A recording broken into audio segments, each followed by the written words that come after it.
అజ్ఞాత నిధిని మనం కాపాడుకుందామని అనుకుంటున్నాం. ముఖ్యంగా మన కాలేజీలు ఇవన్నీ జస్ట్ గ్రాస్ లాగా పెరుగుతాయి కానీ తీసేస్తున్నారు. నేల ఉసిరి కానీ చెంచల్పూర కానీ తర్వాత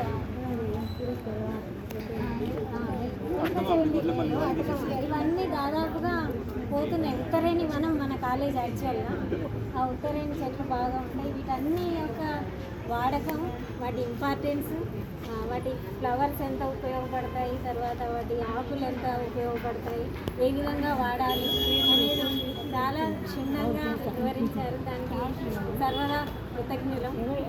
మా అందరికీ పరిచయం చేస్తారు. మాకు చాలా విలువలు ఉంది.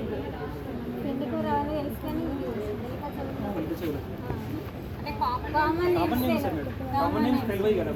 ఇప్పుడు పిల్లల్ని కూడా అడిగితే మన లొకాలిటీలో ఉన్న ట్రీస్ని చెట్లను కాపాడుకోవడం కన్జర్వేషన్లో ఒక ముఖ్య భాగం.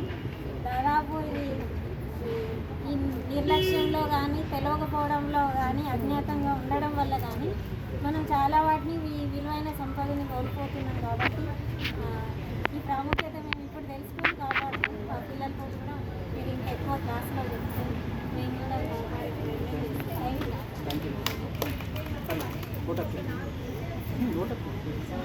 చెప్పండి. అందరికీ నమస్కారం. కార్యక్రమం ఏర్పాటు చేసుకోవడానికి అవకాశం ఇచ్చినటువంటి హాజరైన ప్రతి ఒక్క విద్యార్థులకు అందరికీ ప్లస్ సార్ ప్రతి ఆకు గురించి ఎంతో వివరంగా చెప్పినటువంటి తెలుగు శాఖ అధ్యక్షుడు డాక్టర్ రెడ్డి గారికి ధన్యవాదాలు తెలియజేస్తూ ఈ కార్యక్రమం తెలియజేస్తున్నాను. అందరికీ పేరు పేరున మరొకసారి ధన్యవాదాలు. నిలబెట్టి ఆ వీడియోలు వాయించారు ఇప్పటిదాకా. కాబట్టి ప్రకృతిలో అంటే మనం అదే సహజత్వాన్ని సహజంగానే ఆస్వాదించాము కనుక ప్రతి ఒక్కరికి అందరికీ ధన్యవాదాలు. ఈ చెవిలోంచి విని ఆ చెవిలోంచి తీయకండి, తప్పకుండా వాడండి, వాటి విలువ తెలుసుకోండి. మీకు రుచి బాగా